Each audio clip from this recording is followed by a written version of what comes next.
Good evening, folks. How are we all? We're all well. Bear with me 2 minutes whilst I manage to bring tonight's guest on. Literally bear with me 2 seconds. Share that. Send the messenger to Tiger. Right. Okay. Right, okay. Add. So fingers should join this time round. Right, what's that? Come out of that on here. Right, it's saying it's declined. Right. Invite, add, and then come out of this bit on there.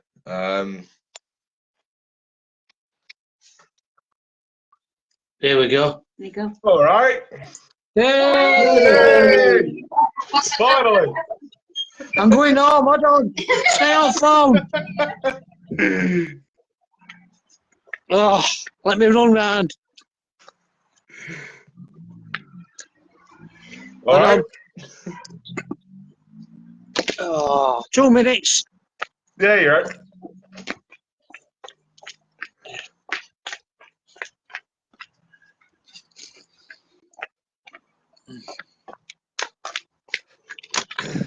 And we're on.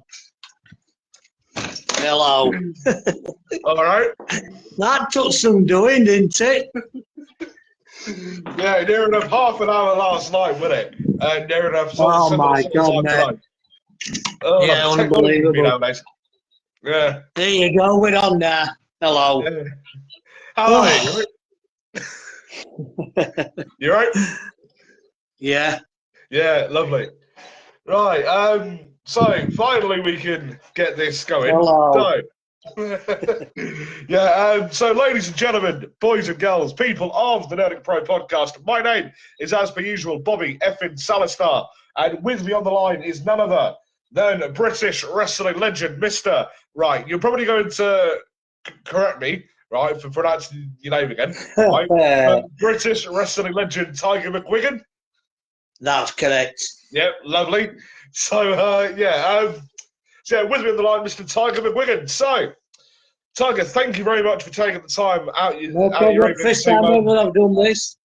Oh, fair enough. Yeah. So, yeah, nice one. So, yeah, thank you very much for taking your time out of your evening to join me here tonight.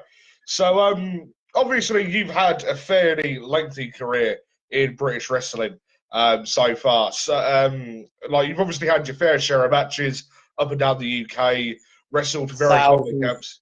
Yeah, thousands of matches. Just what I like to hear. As well as wrestled some big names in wrestling as well. So sort of take us way back when. When, where, how, when, why, and who with did you first start in the wrestling business? I was actually born in the business, in the wrestling business. My father, Ken Tiger Williams, used to referee on World of Sport. Yep.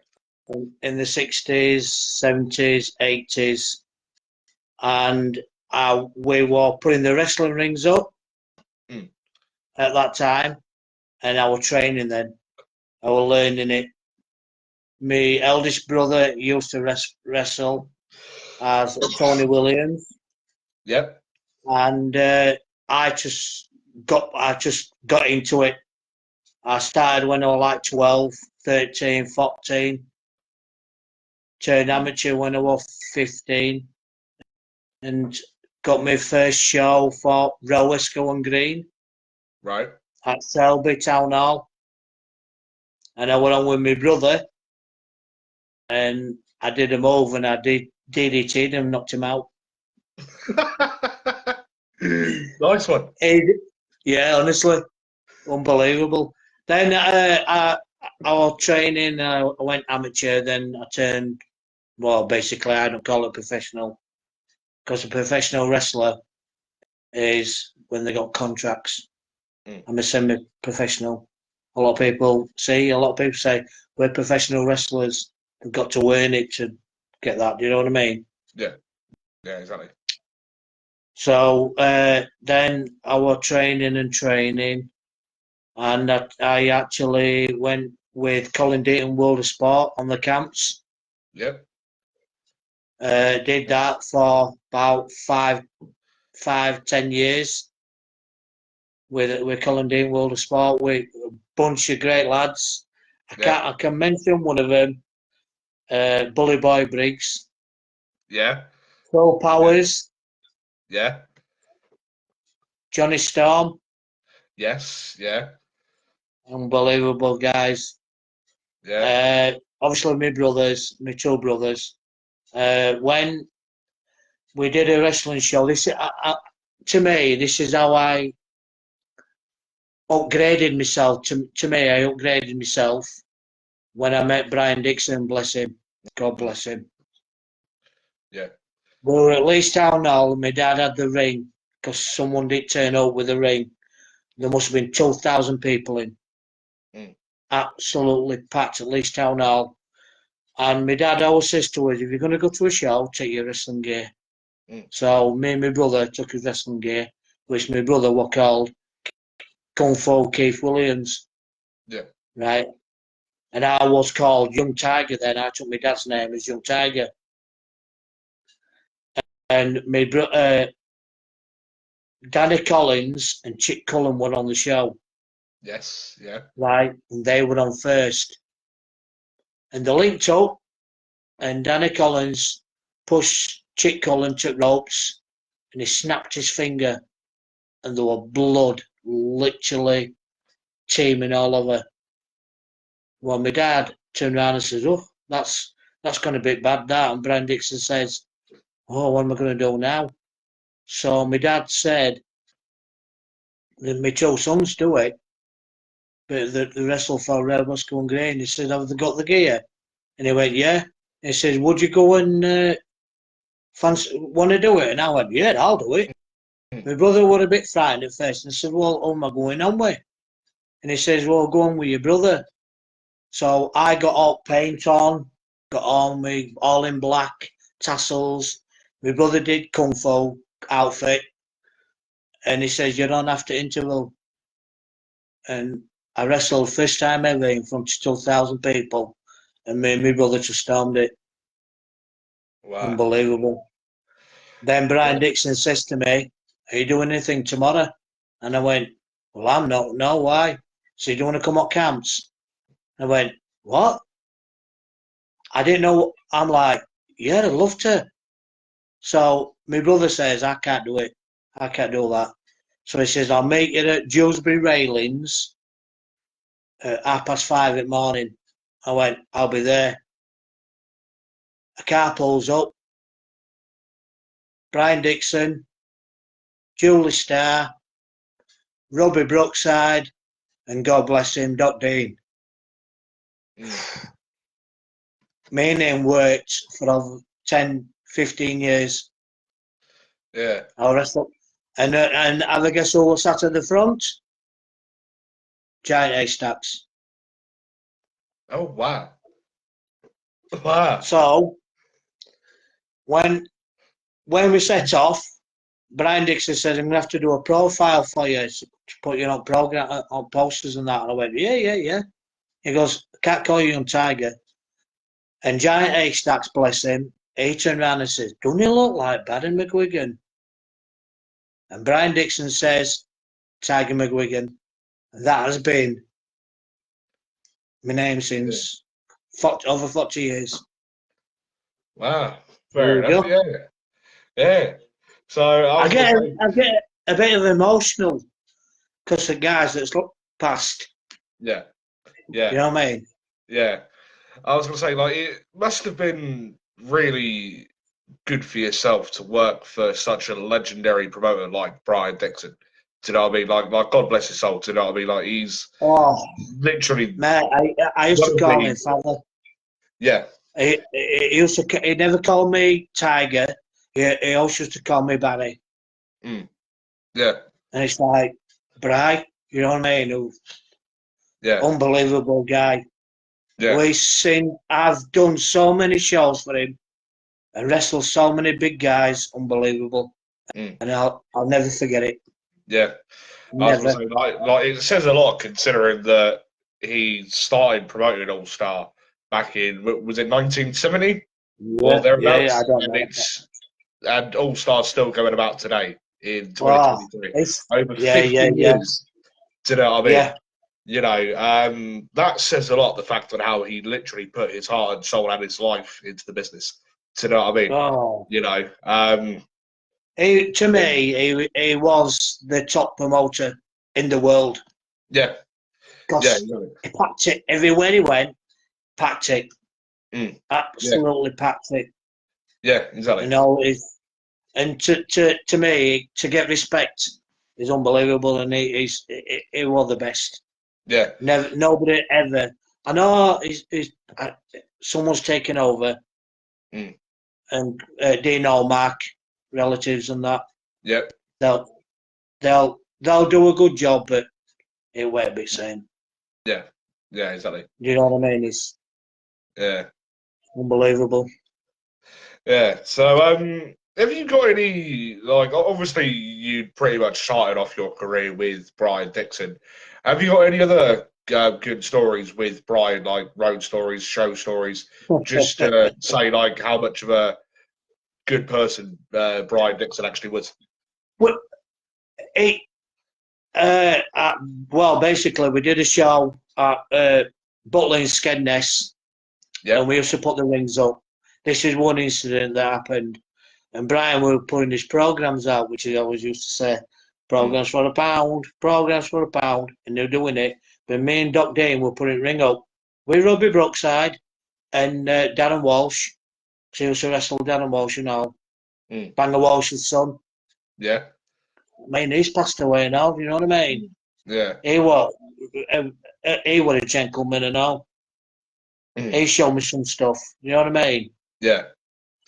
Definitely. Yeah. And we'll put it ring up, and some will put. We put the post up, and I looked and I thought that post is going to fall, and I rubbed it, tattled Brian Dixon into chairs, and that post just missed him by inches. It'd have killed him. And it's like, oh my God. And Brian was just like, shocked. We're all shocked.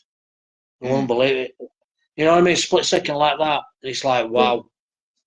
And things like that. He's always been kind to me. You know what I mean? Things like that. That don't happen regular, but yeah, definitely. I've always given respect and everything. Yeah. So, obviously you've done several shows at holiday camps, like all over the, like presumably like, all over the UK, right? Yeah.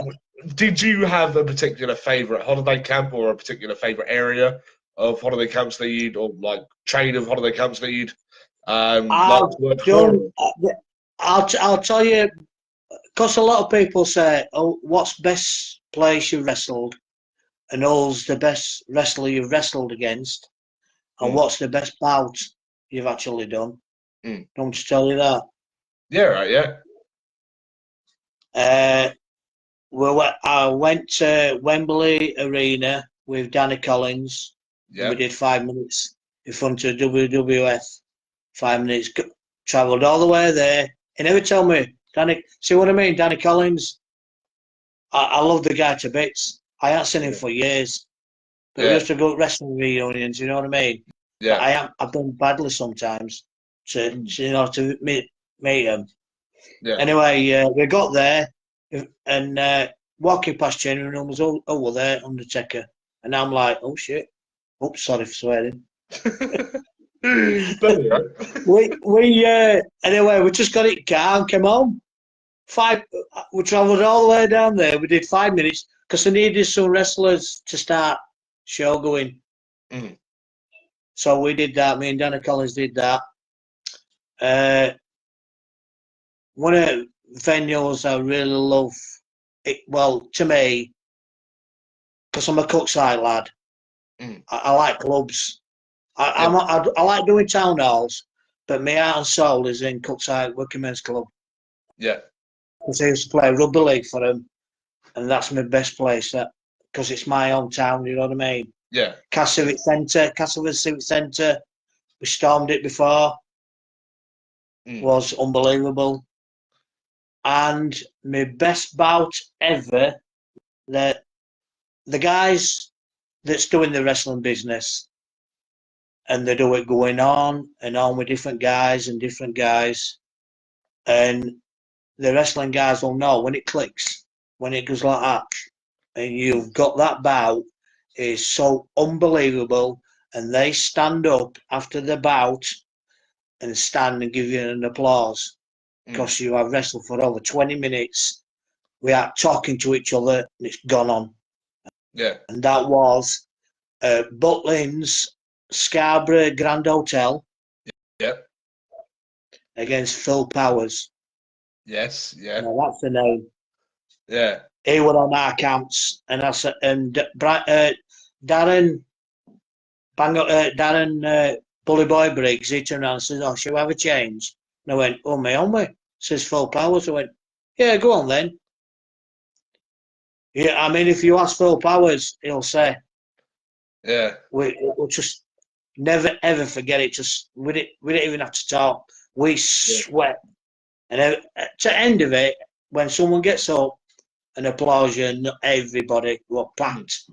Yeah, But, you know what I mean? Things like that. Yeah. So that match with Danny Collins, then, like, was that actually for the WWF? It was for WWF before.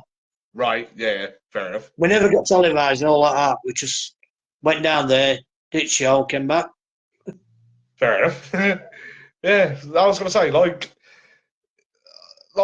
back then, obviously the WWF would have been going through a bit of a boom period, right? Like, did you ever cross paths with many? No, never saw him. No, never saw him. No, fair enough. I've wrestled with some WWF. Yeah. Earthquake. Yeah. Wrestled against Earthquake. That's Tatanka. Yes. Yeah. We were at Scarborough Theatre when we did it there for Brian Dixon, bless him. And it was a rumble, and the ring was on the stage. This is because I used to be at heel. Yeah. Right, and Tatanka threw me out, and I didn't see the stage, and I fell off stage down into the crowd. So everybody were laughing. You know, I reacted to the crowd like booing them and taking Mickey out me. Stop taking Mickey out me. When I looked up, Tatanka grabbed my hair and pulled me up, back on stage. Things like that. It's like, wow. Fair and enough. I was crapping myself, really. Do you know what I mean? I was crapping myself. Yeah. It's like the earthquake. The earthquake. I got a phone call from Brian Dixon, and he said, "Can you go to Bolton Sports Centre?" And I went, "What?" And he goes, "Yeah. Can you make it?" And I went, "Yeah." So I said, "Oh, my own way." He says, "Oh, you'll get there. You'll be all right." So I got there, and I went, "Brian, on my own way." He says, "You and Jimmy Ocean." Nah. Yes.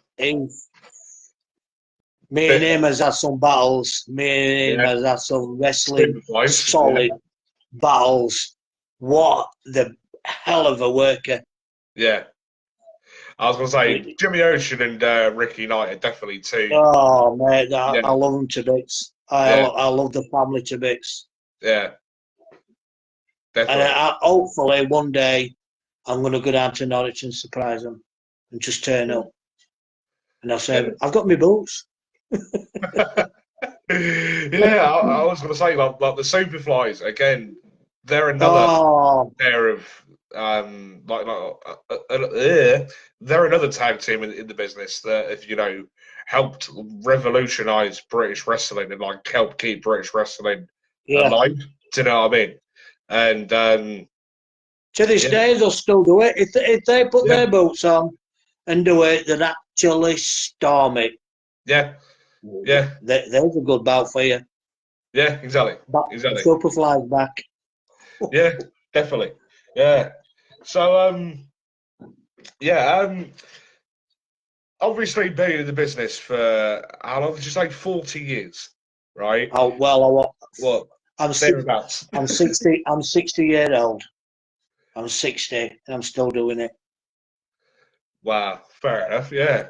When you referee me, you refereed me, didn't you? Or I did you? did, yes. No, you didn't. You didn't see me first, and you couldn't get my name right. No, it was I refed you versus Horace in Sheffield, and then MC'd you at Wakefield, wasn't it? Yeah, they kept calling me McGuigan. Yeah, I was going to say, I should have really asked you first. And, yeah, so. Not too early. And I was going over the mic and I thought, fuck, sorry, but how do you actually pronounce it?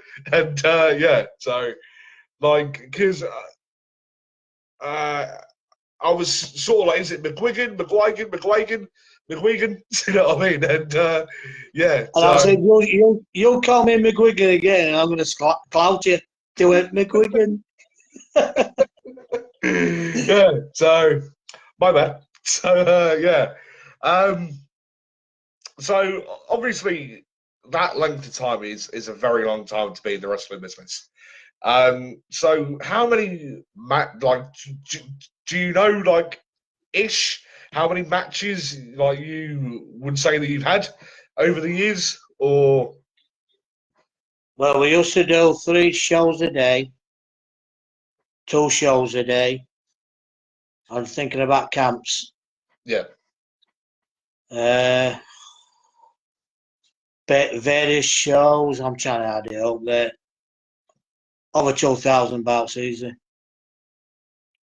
Living heck. Wow, Easy. 2,000 matches. Yeah. Wow. Easy.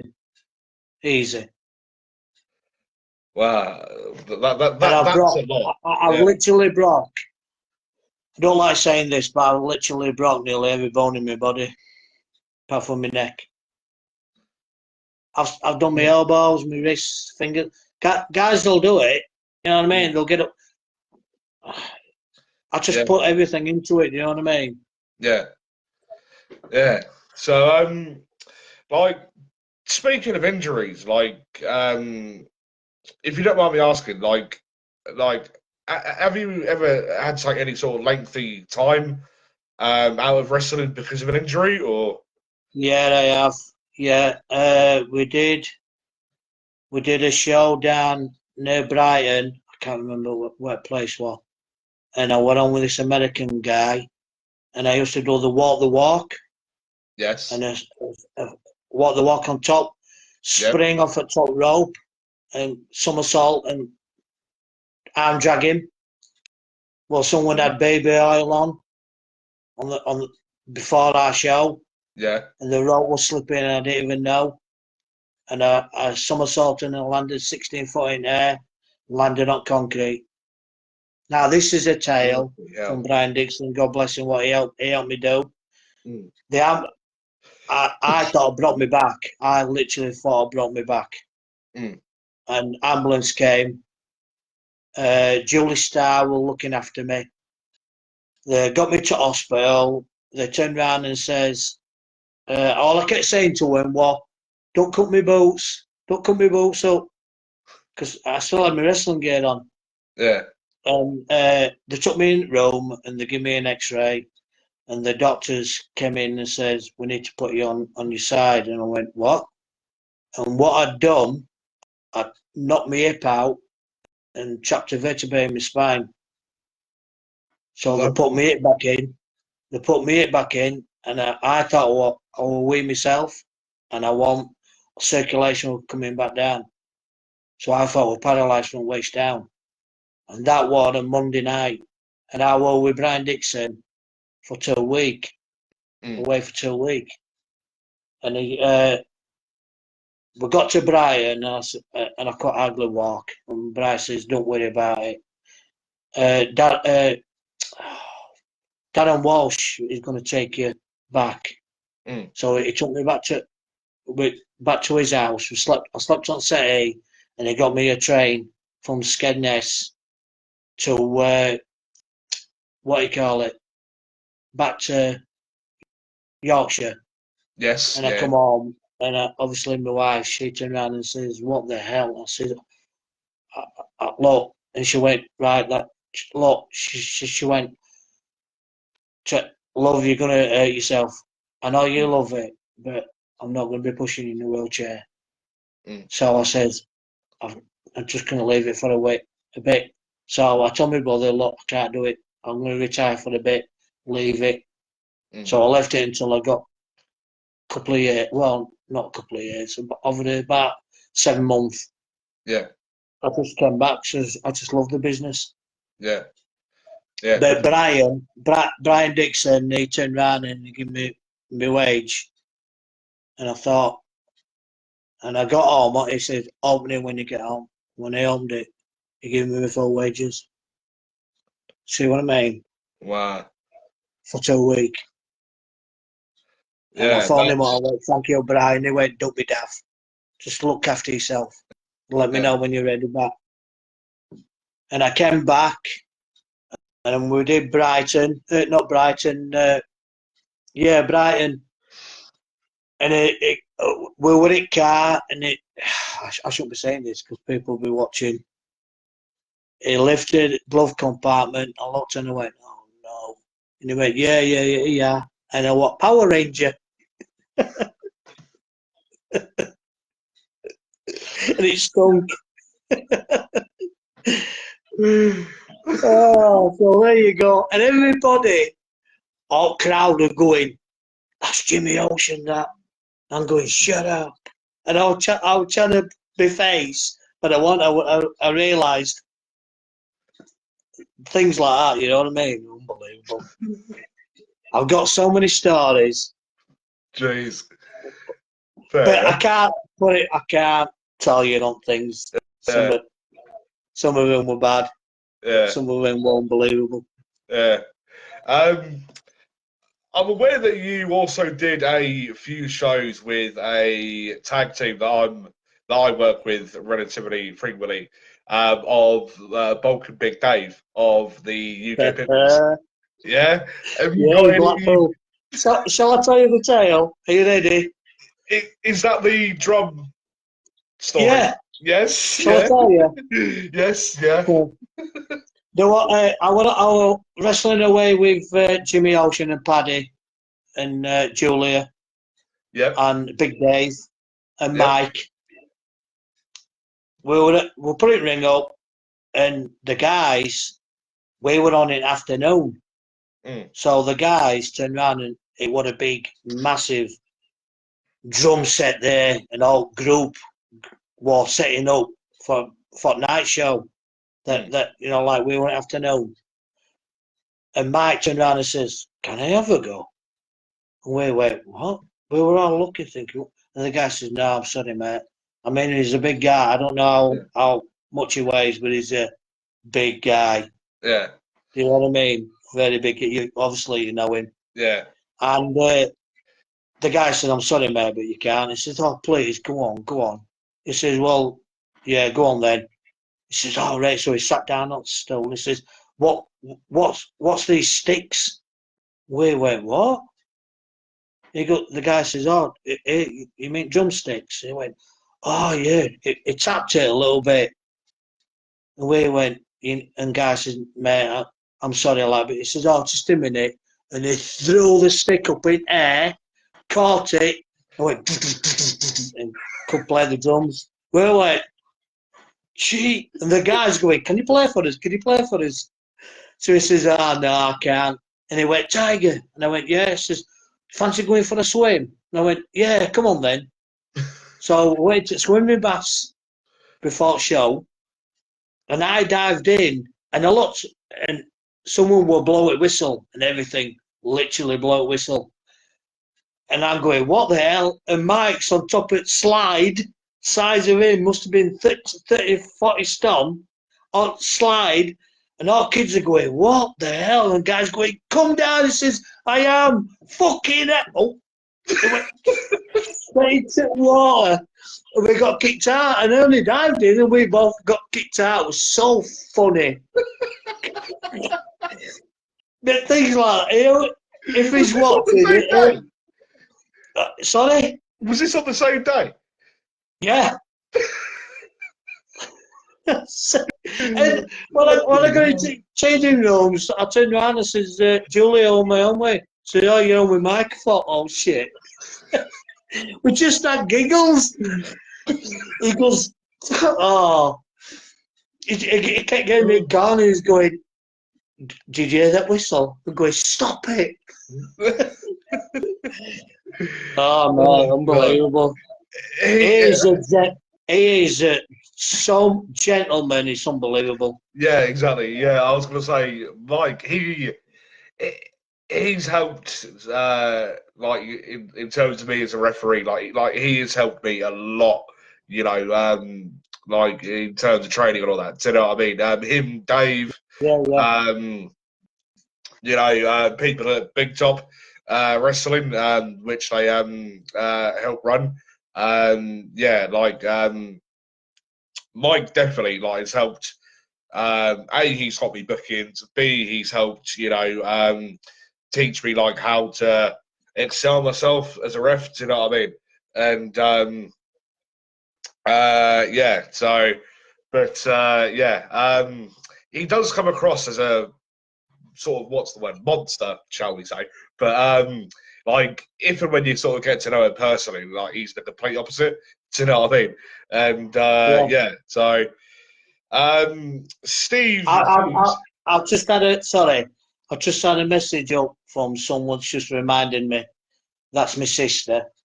My sister just messaged me, and she's put, "You'll never forget the first time you wrestled at your own town." And I don't think Bully Boy Briggs knew what we're going to hit him. And this was at Cookside Club. It was absolutely packed out. And I went on with Bully Boy Briggs. Yep. And first of all, we had Alan, bless him. He's passed away now. He used to do the clown, but he used to do the deaf and dumb clown. And he put it on so good. Excuse me. I said, my sister's going to go mad with me now saying this. In changing room, we says, you got to get me Gobby one. And they'll go, oh, I says, see her with blonde hair there. Oh, I sat next to her. And she was sat next to my elder sister, Mary. And I said, you've got to get her. So Alan came round with pie. She's just messing going, shh. Right, she turned. I said, "You got to get her." And Alan came round with pie. And my sister went. Stephanie went, "Go on, get me." And Alan was ready to face it into my sister, my eldest sister, Mary. Yeah. And he swapped it round and smacked her force in my sister's face with pie. We absolutely screamed. But end of show, she's going to go mad with me now. End of show, Alan, bless him, he was still doing deaf and dumb. So I was going, yeah. Oh, you're all right, yeah. Well, you know, like doing that. Yeah. And right at the end, me and Dad turned around and goes, Alan, he goes, yeah. Says, are we off now? And he goes, yeah, we're off now. See you later. We all went, what? We all felt for it, and we got a bit drunk then after that. Bless him. Yeah. But, fair enough, yeah. I was going to say, yeah, poor woman having a pie smacked in her face. Yeah. She did it. She's got a gob on her, but she did it. She's watching that. Yeah. Fair enough, yeah. So, sort of like talk us through sort of your sort of match day routine, shall we say. So when you arrive at the venue, right, Yeah. what is it you sort of normally tend to do to actually get yourself into into the mood swing of actually getting into your match that day? What would you say that your sort of normal like routine is? The routine, there's some guys that'll be watching this. I really hate it. There's some guys that'll see me in changing rooms. I'll turn up to the venue. I'll say hello to everybody. I'll go into the changing rooms and I'll sit down and I'll have a chat with them and I'll watch their routine, what they're doing in changing rooms, and I'll be quiet. I really hate when someone gets up and walks back in, or the show's on, and I can't get up and walk out while the crowd's there. Yeah. They come to see you, not walk out, go to the toilet, surely they can hold, you know what I mean? If there's no toilet backstage, they'll walk out or go out for a cig. Oh, I need a cig. Wait until after your show. Surely they can wait after your show. Yeah. Do you know what I mean? Yeah. Things like that. And I'll just get changed. I'll set a guy, tell me start, tell me finish, compromise. What you want to do this, and do that. Tell me you finish, tell me you start. That's it.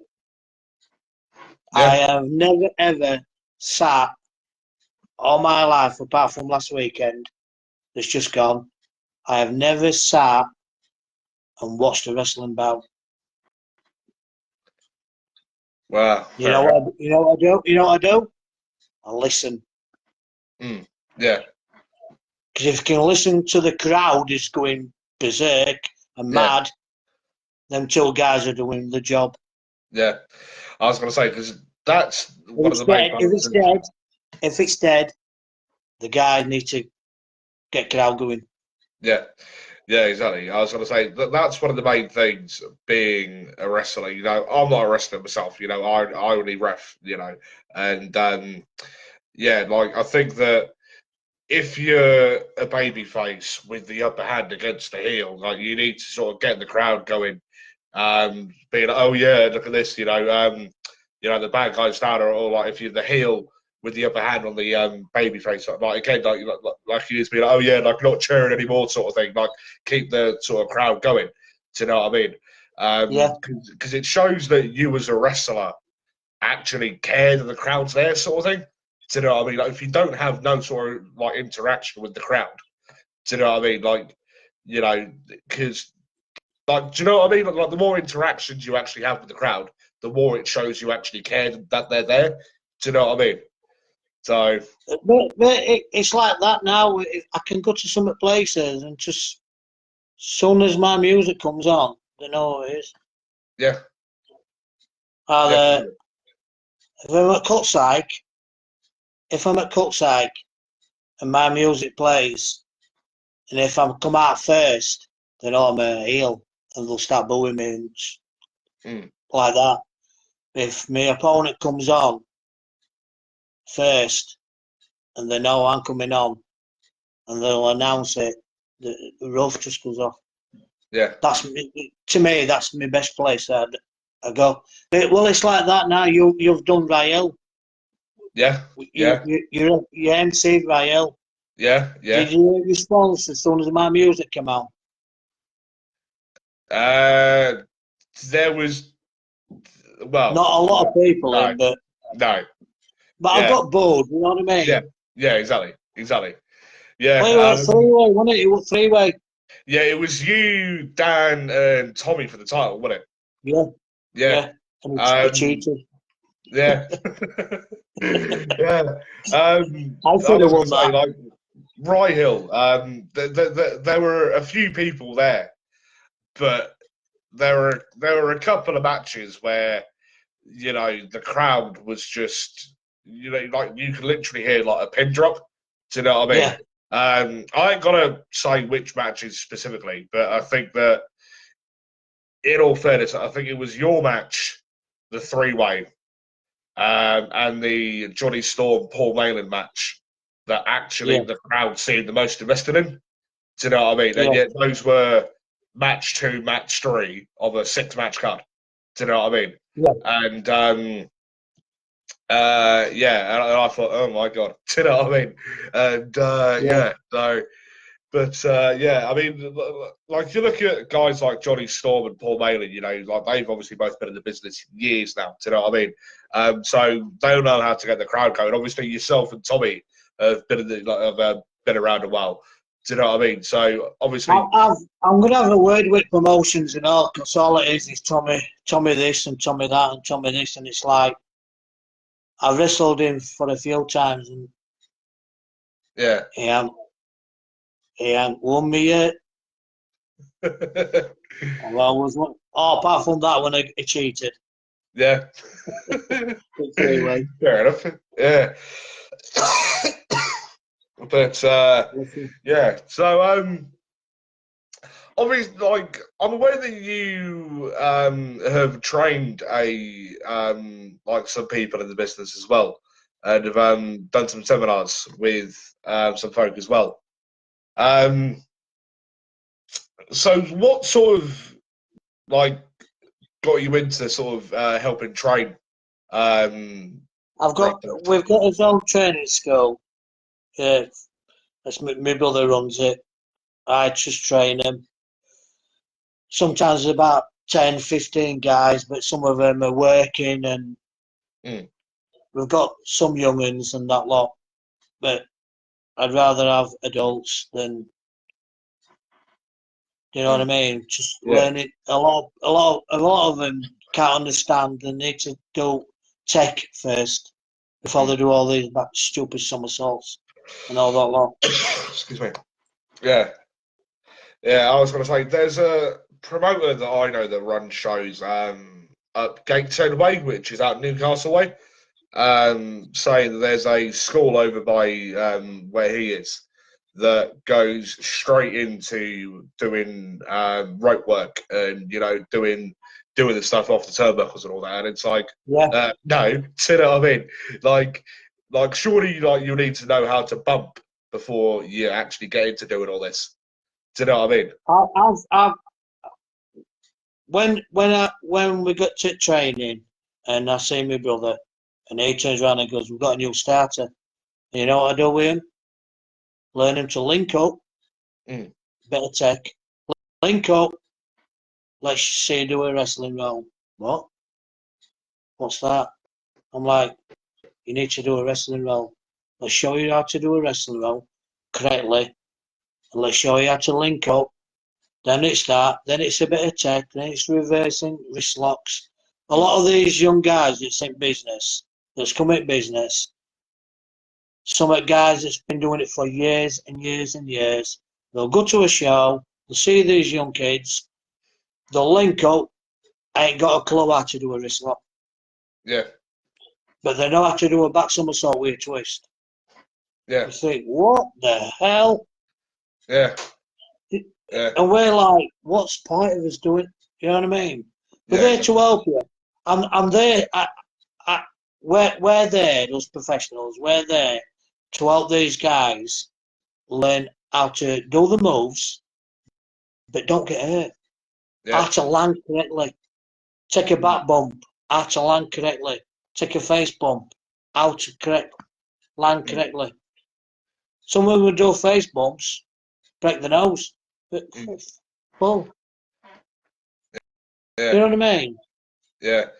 So as a wrestler yourself, what would you say like during a match, right? And like say if you were in a match against, you know, somebody who's wrestled less than 20 matches, right?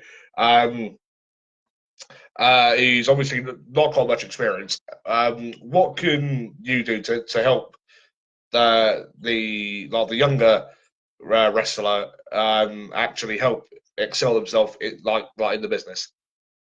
If they listen to us, what we're saying to them, and we'll call a bow out. We'll call, but like instance, I did a show at York, and we got. He's got the young lad I said to him, how long you been in business? He said, a year. And I'm like, right, okay. We'll tell you at start, because you've got a really good gimmick there. You've got a really good gimmick. Just listen to us. What you doing? Yeah. So we called a move. And he got me headlock. I said, I'm going to elbow you. He sent me off, clothesline me. What did he do? Checked me. So I'm preparing for the clothesline. So I took the full bond of it.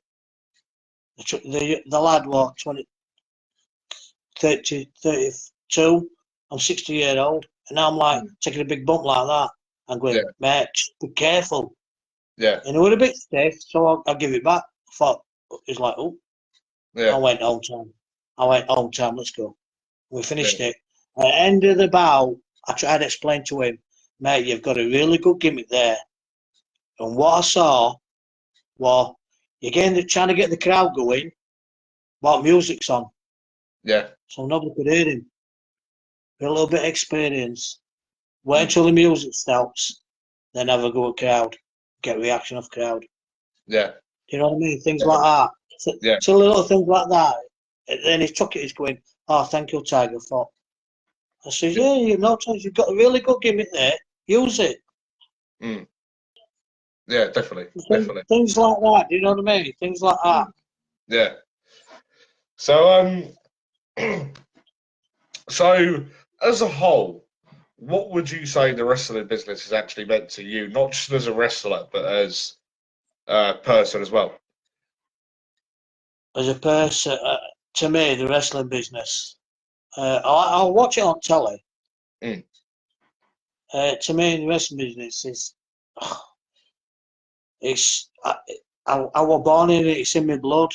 A lot of wrestlers will say this, when it's in your blood, you'll never let it go. Yeah, definitely. Until you're up there with wrestling guys. And I've retired. I kept saying to my brother, I'm retiring. I'm finishing. I'm retiring. I'm having a retirement. I've had enough. I've just had enough now. I'm like, I'm retiring. That was 3 years ago. I'm retiring. As soon as I come home, and I know there's a show coming up, I'll say, pencil me in. Yeah. So that's just pencil me in. I'm in. I'm on. It's like, I never look back. It's like, bang, there you go. I'm back in. As soon as you put them boots on, it's like, wow, here we go. Definitely. I mean, like, I've got a relative. I've got a relative at Cuxhague called Mark. Right, my sister's son. And I says to him, because I always used to get us going at Cuxhague. Say Cuxhague, my own town. I'll challenge you. I says, well, I'll tell you what. Why don't you tag partner me? What? Against I am Mike Roberts. There you go. Yeah. That's another wrestling name from Wales.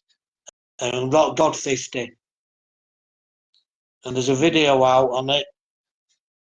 And the young Mark were absolutely crapping himself at generals. I said, you know something? You go out there and enjoy it. He went, really? And he goes, yeah. And we absolutely stormed it. Absolutely stormed it. And Mark, your relative, he'll never, ever forget that. Yeah. He's done it. Yeah. I was going to say, like, there's always, like, that moment when you sort of first walk through the curtain, like for the first time where it's like, oh my God, do you know what I mean? Like the sort of first day nerve sort of thing. But it's like that. I've done it for all my life. I've done it all my life, and when I'm backstage, still get a bit nervous, you know. Yeah. Still get, but I always think, oh, I need to go to the toilet. That's nerves. Yeah. But now it's like, as soon as you walk out, bang, there you go. Yeah. Yeah, definitely. It, get crowd going, get home, get paid. Yeah. Everybody. So there have been quite a few comments. That was the pie in the face one. Mark Bedworth has said cut like best That's it. crowd That's ever. Mark. Yeah. That's him. No, loved it. Loved the dream. Lived the dream. I hope I'm pronouncing their name correctly. Apologies if I'm not. But Mary Safhill? Like, apologies if I'm Safhill, right? Safhill. Mary, that's my sister. Right, yeah. Apologies for pronouncing it wrong. Have to catch up with this already, but well done. Tiger. So Steph Hughes wants to know best match ever. So that Phil Powers. Phil Powers, yeah. Yeah. And then Mary again has said, I think all of the bouts Tiger does are good ones. And yeah, time to retire now. And yeah, so, but yeah, so. She keeps saying that to me. Yeah. So would you say that you've definitely enjoyed your career so far in wrestling then? Yeah. Yeah. Fair enough. I've always said to myself, I shouldn't be saying this, but I've always said to myself, when I retire, it's when I go in that box. Mm. Yeah. I can start. If my body and my brain and my heart's still in it, and it's in my blood, like it's my family business, and I'll watch. When it's in you, it's hard to describe it. It's once you've done it, and it's in your blood, and you've done it for all these years.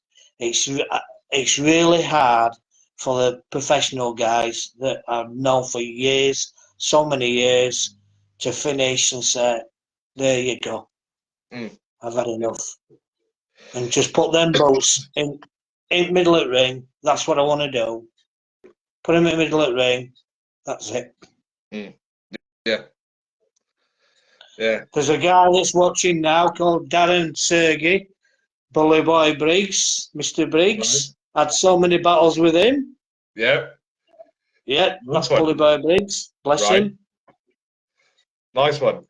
So, have you got any, like, I know that you mentioned Bully Boy Briggs earlier, but have you got any decent stories about Briggs that you haven't mentioned yet? Not decent ones, no. He'll be watching say, "Shut up, Tiger."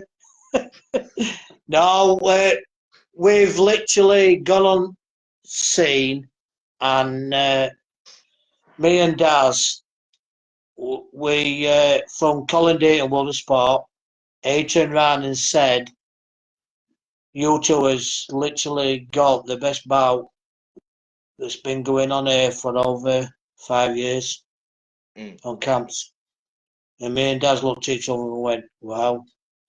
But we could do our bout blindfolded if we wanted to. Yeah. I mean, we could still do it now. You know what I mean? But Daz won't put his boots back on. Yeah. He's finished, bless him. Yeah. He's actually commented saying, "How you doing, Tiger?" Mark. I'm actually doing all right, mate.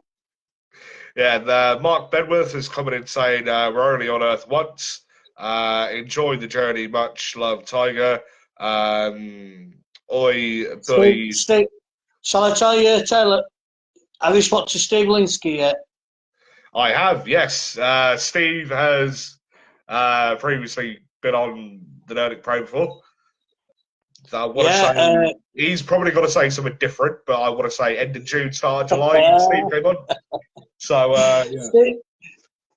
we used to play tricks on each other, right? And one tail, and Steve will back me up 100% here, because we set him up, and we used to catch a ferry to Isle of Bute. Right. So one time we were in van, and Daz saw a security guard that comes round for tickets. Mm. So I says, "Have you got your passport?" And he went, "Passport?" And he goes, "No." I went, "Oh no." Daz went, you forgot your passport." And he went, "I didn't even know I had. I went, "You need to hide under the ring," because the ring was in the van. So he got under boards, under felt and everything. I went, keep still, for God's sake." He's going, "I am." I went, "No, shut up, keep still." So Darren puts window down. Bully Boy Briggs puts window down and says, "Yes, sir." He goes, "Tickets, please." And he winked at the guy, so the guy went along with it. And he says, "I've got a detector here. It's saying there's 5 people in." We went, "I'm sorry, officer, but there's only 4. And he goes, "Well, it's detecting that there's 5 here." So we open the back door, and he says, "Open the back door." So I'm going, "Steve, keep still, keep still." So he went like, he says, "On my zapper here now, it's showing there's 5 people in here." And Daz says, "There isn't." And he went, "Well, who's this?" And the guy put his hand under, and Steve just jumped out and hit his head up ceiling at van. We were absolutely pissing ourselves. Honestly, oh mate, it was so funny. Even the guy, we just never ever forget it. Never forget it. And I shouldn't be saying this. I shouldn't be saying this at all. Well, we did the show at the thing, and me and Daz used to go out into town and have a few beers, as you do. And we came back, and we used to, because accommodation used to put us on 2 different rooms, so we had 2 single beds. So me and Daz, I shouldn't be saying this, but anyway, Daz goes to the toilet. So what did I do? I put my clothes, my wrestling clothes, I washed my wrestling clothes and put them on radiator to dry. Left window open. So put lights on, what's coming? Moths and everything flying about on light. So what did I do? Get me air spray and sprayed it. What did I do? At 2:45 in the morning, it fired alarm. Oh my God. At the hotel. So there were fire brigades. Oh, Daz is saying fire alarm. Daz thought when he was at toilet, he'd set it off because he'd had a crap. So he thought he'd set it off. The fire brigades, everybody got evacuated. There were ambulances coming up. It were like a old people's, like hotel. Yeah. That we did show there. So when they realised red light went on our door, and they realised it was us, and we just apologised. But we got up next morning for his breakfast. Little bleeders a set alarm off for. I thought, oh God, we're going to get kicked off at Isle of Bute here. Anyway, well, obviously it was me. And I said, Daz, right, come on, we need to set off. So we set off. What did I do? That was early hours in the morning to get ferry back to Scotland. I didn't put it in first. I put it in reverse and reverse van into wall and not wall off, not wall down. Isle of Bute. So we just drove. Daz changed over, set off, and we just landed and got ferry back, and nobody knew that. Not sure we're telling that, but I have. Bloody hell. Things like that. You know what I mean? Things like that. Bloody hell, yeah. Good times then, yeah? Oh, mate, unbelievable. I've got another one before I go, right? Which was the best ever. Stevie Knight, Yes, yeah. right? We were at Agerson Castle, right near Berwick upon Tweed. Agerson Castle, that was one of his big shows and all. Well, the guy that did Bradley Bear, right? That did Bradley Bear got ill.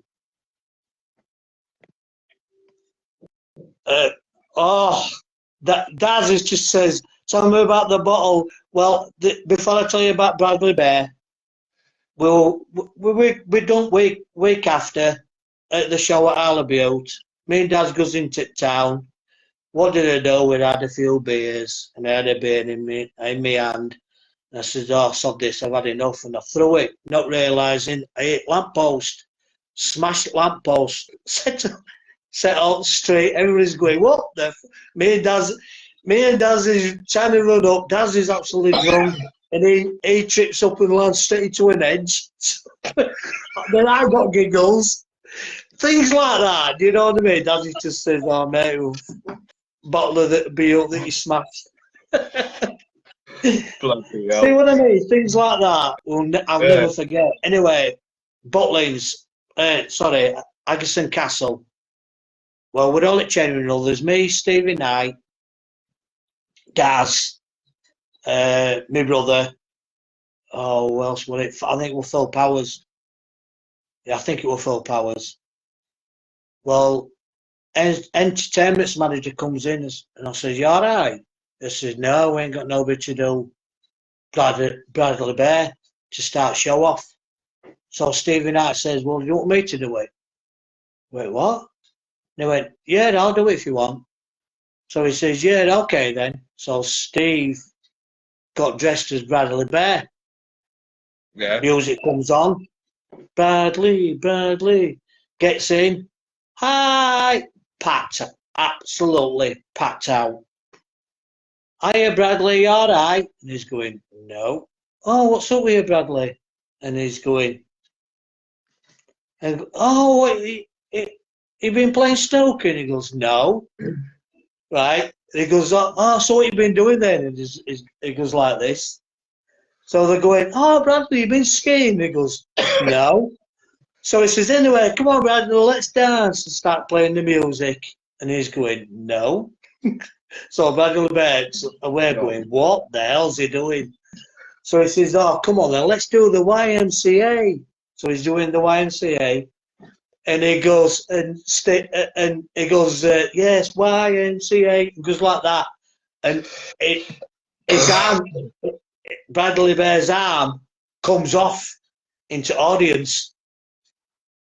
Right, so he's going, what the hell? He's going, oh, Bradley, all right. He's going, no. So he goes like that. Anyway, he says, oh, come on. So he starts running ropes, Steve. Starts running ropes. We're watching. We're gonna get kicked off here. And he goes, come on then, Bradley, let's do a bit of wrestling. He goes, no, I want to do skiing. He's going, no, Bradley, you can't do that. Let's play another music. What did he do? Turned his head wrong way round. So Bradley Bear's like blind and couldn't see out. Anyway, he goes and he falls his head over the top rope and falls down thing. He turns it back round. He goes, bye-bye, Bradley. They're going, bye-bye. Goes in. Steve takes it off. He's sweating. He's mad. We were absolutely pissing his ends. All comes in, entertainment's manager. We went, oh, no. Went, sorry about that. This is, mate, that's the funniest Bradley Bear we have ever got. Says, can you do it next week? We thought we were going to kick off. Oh, unbelievable. Steve just said, was there about Bradley Bear? Yeah. Oh, mate. See, things like that, we've had some great laughs. I'll never forget them. Never forget them. I just wish we could get the team back on the camps, but it ain't same now. It ain't same at all. Yeah. Yeah. So yeah. Oh God. So yeah, Daniel Hesketh, who is Dan Domain. Like I've probably pronounced his name wrong. I do apologise, but yeah. So he has said, it will be a sad day. The greatest person to me retires. Learned everything I know from this man. Obviously yourself. And yeah, so and then obviously, yeah, Linsky's put about Bradley Bear. He did put something on a bit earlier, or was that going on about when he first came on? And yeah, earlier on, Theo Roberts had put. It was Steve Linsky. Steve Linsky was there for Bradley Bear. Yeah, it was Steve Linsky. It was me, Bully Boy Briggs, Steve Linsky, and Stevie Knight. Because it was Steve Linsky against Stevie Knight. Yeah, fair enough. Yeah, unbelievable. Yeah, I was going to say when I had Pitbulls on ages ago, they told me a story about Stevie Knight. I probably shouldn't repeat it, but they said that obviously they've done no other stuff with Stevie Knight, and they stayed around his house, and Stevie Knight had accused them of puking up in his bathtub, right? And it wasn't them; it ended up being D'Lo Brown or something. And yeah, so yeah, probably shouldn't have repeated that, but you know, and yeah. He's doing really well, Stevie. You know, with refereeing. Yeah. He's doing well now. Yeah, I was going to say, Steve. He's done. I was say, yeah, Steve Linsky. Like he's done. Obviously, some guys who are names now, and you know, guys who are big names in the business. You know, like Osprey, Muta. I think when he came on the podcast, I think he said he refereed a match between Doug Williams versus Eddie Guerrero way back. I think that's one of the matches he said. He's probably going to correct me. But if you're still watching, then is that the match you said you did? Doug Williams, Eddie Guerrero? But yeah, so, and yeah. But yeah, so Tiger, what can we expect to see from yourself in the near future? Not a lot, because I'm getting bookings. I'm doing bookings for Jacob Page, or is it Mike Weavers? Is it? I think it's Jacob that's still got New British Promotions, and it's Mikey that's got. There's a new promoter that's come out. That's Chris. He's doing a new. He's setting up a new business, and he's asked for advice, but do they listen? No. You know what I mean? Some of them, they'll do it. Good luck to them. You know what I mean? They think they can just go buy a wrestling ring, do shows, and a lot of money. It ain't like that. Yeah. You got to get bums on seats. Yeah. Yeah. I mean, you obviously know the gentleman who I'm going to refer to. I'm not going to name any names, but he ran a show not too long back that I partook in, and several other people partook in. And literally saw that as a get rich. Yeah. Like, I'm not going to mention his name, but yeah, literally saw that as a get rich quick scheme. Do you know what I mean? Yeah. And it's like you can't, like, literally, there were about 20, 25 people in the audience. And, you know, And obviously, it was something like a 10-match card. That and I should have been obviously, on there, but I were on holiday. yeah.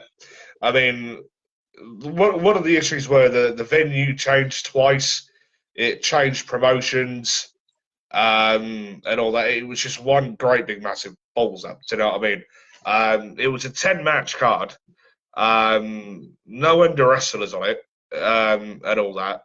And the bloke literally just saw it as a get rich quick scheme. Now I hear that he's doing something with this other promotion, which at the end of the day, I don't really care what he's doing now. You know, It is. I talked. I knew what was going off. mm, I heard about it, and I'm like, what? Now, if that had been in our days, mm, that wouldn't have happened. That guy would have been in hospital. yeah, yeah, I've seen it in changing rooms where youngers are coming in, and like instance, like when it was, like we used to do Leeds Town Hall, and we used to do Mark and Pier, and things like that with Big Daddy and them lot. And we were youngers used to put rings up and that for my dad and for Railway School and Green. yeah, And we're doing that, and we're in changing rooms, and you look and you, whose is that bag? It's you shouldn't be in here. You got to earn to come in here. Things like that. Well, strict. yeah, You wouldn't dare. You know what I mean? You're like, right, okay. What for? I forgot all about it. You know when I forgot. He's just reminding me now for what you call it, Pier, Mark and Pier. We used to do that. Absolutely loved it.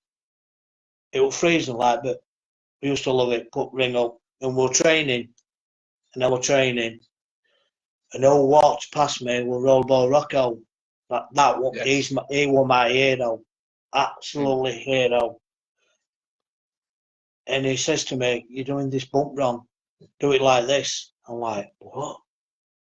And he showed me how to bump, and showed me how to take bumps and link up. And I'm like, "Wow." And he says, "Where's your boots?" I'm like, "What? I ain't got no boots." He went, "Just a minute." Came back. Says, "What size?" I went, 9.5. He says, "Here, try them on." Give me his boots. He says, "Look after them." And I'm like, wow. wow, And I got them pinched. Yep. nah, Yeah. bloody hell. And I had a photo of him at reunion. We had a reunion, and we had a reunion at Leeds, and Mark Rollerball Rocco were there. And I went, hello, and he looked at me and went, now then. I went, hey, all right. And he went, can I have a photograph with you? So I took a photograph, and my phone got broken. I lost all my photos. And wait till a week after he passed away.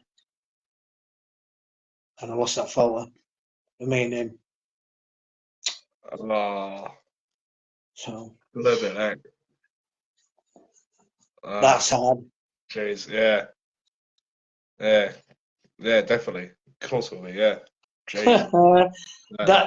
That circus just put hard. Could be a very stiff match coming. So Mike Roberts versus Tiger McGuigan. The fat get won't be able to get it ring. Oh, you seen what they're putting? Oh God, right. So originally, Theo Roberts had been 4 times I've retired. You already tied. I'm happy to slag you. No, slap you around again if needed. Lol. I'll leave your boots. Steering up your false teeth. In ring. Mike Roberts. And then Mark Bedworth has put you not turn up again, lol. Darren Sergey has put, haha, could be very stiff match coming in against Mike Roberts. Probably need the oxygen, the oxygen tanks. So yeah. So Judge Rob Chance thinks Mike Roberts has called you out for a match and has pretty much said that he's going to slap you silly. So yeah. Will you accept this match at any point down the road, Tiger? Yes, I'd love to set the match up, but it's going to have to be in Cutside Workingmen's Club. Yeah. So, Mike Roberts, get your boots back on. I'll put my boots back on. I can actually fasten my laces. You'll probably need help to fasten your laces. So, bring it on. There's a challenge. There's money. It'll be out there.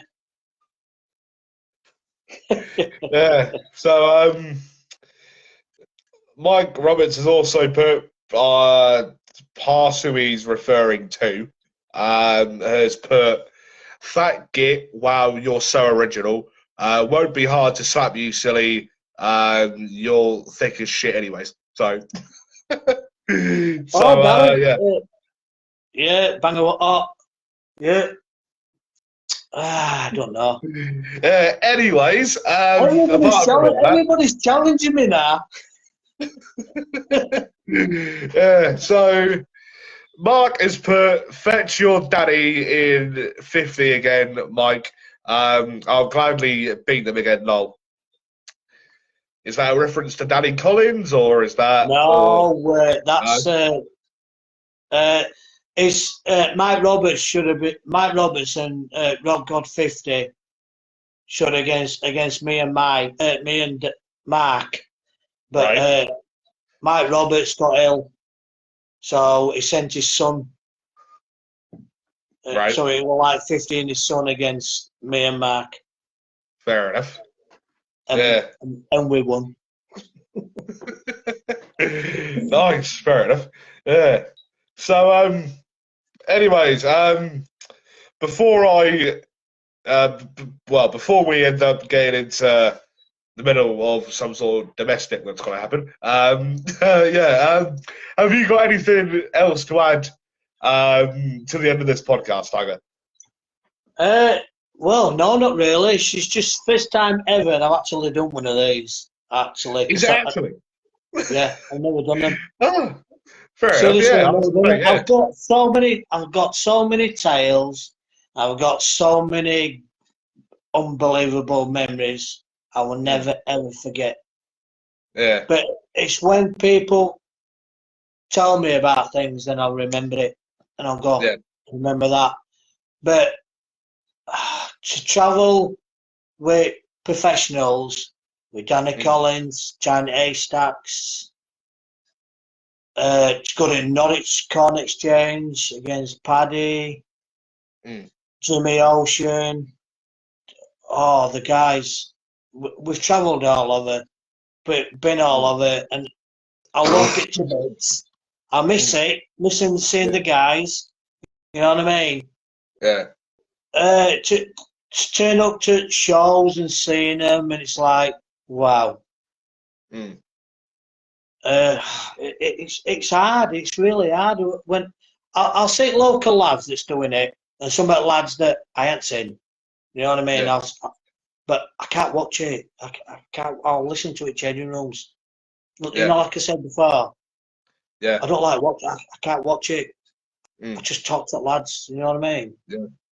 Like, to be fair, that's sort of the same with me. You know, if there's myself and another ref on the show, when I'm not out in the ring refereeing, I'm not the biggest fan of actually watching the wrestling that like on a show that I'm on.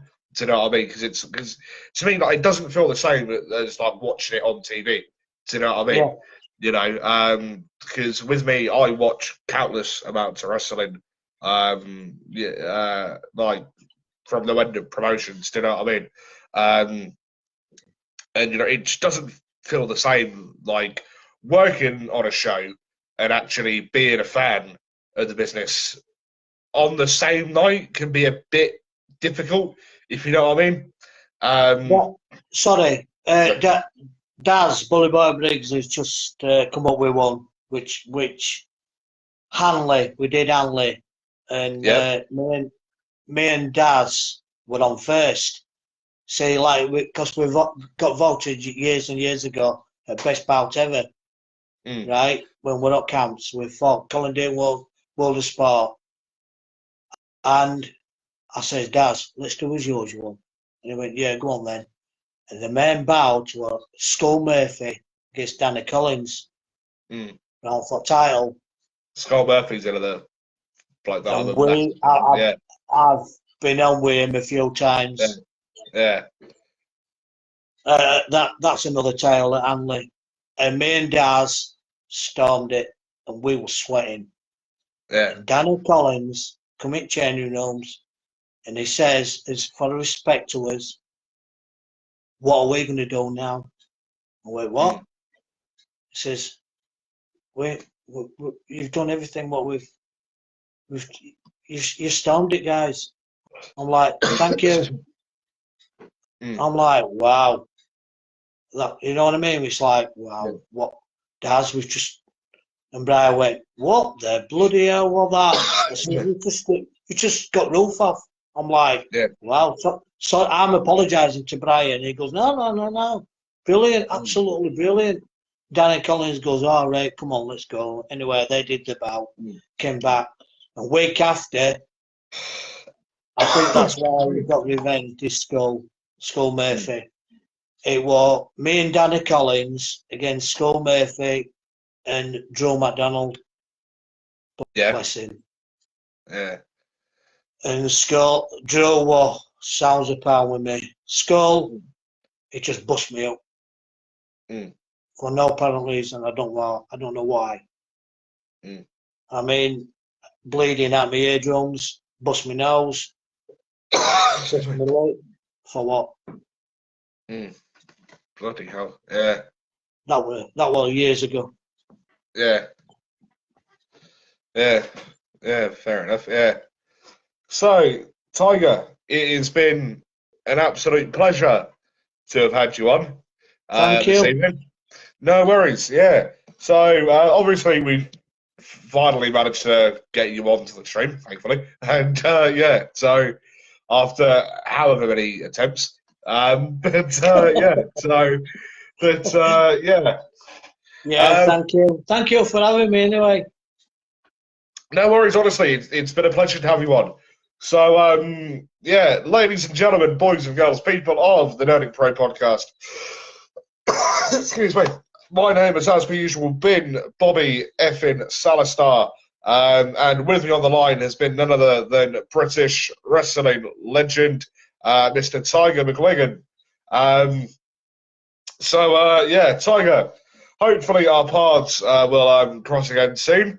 Will do. Yeah, so anyways, thank you very much. And it's been a pleasure to have you on.